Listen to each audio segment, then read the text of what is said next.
A lot of biblical scholars and atheists will sit there and say that Jesus did not prophesize, or there was no prophesizing of the resurrection.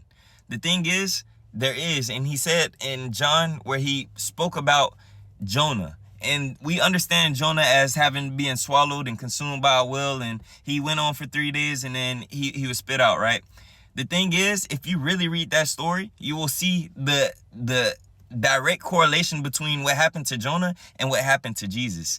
Now, Jonah was swallowed by the whale, and in 3 days, we don't know what happened during those 3 days. A lot of us are taught that he was alive because that's the kid-friendly version, but that's actually not the truth.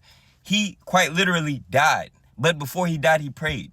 And on the 3rd day, he was spit out by the whale, and guess what? He resurrected. God said for him to arise. The same Hebrew word that was used when Jesus Christ told the little girl to arise is the same exact way that they spoke it to Jonah, right?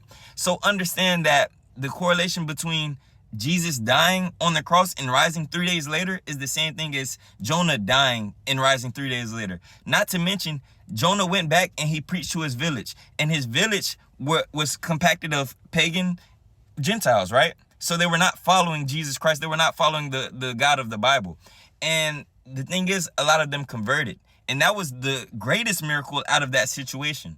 Guess what? When Jesus Christ resurrected, Gentiles, pagan worshipers, demon worshipers, they all converted. An overwhelming majority of them have converted since that time, making Jesus Christ and the God of Israel the most worshiped God over this time span.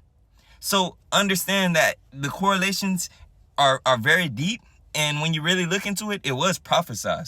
We just don't understand because a lot of us only know Jonah as being in that well, and we don't even understand the story in its entirety.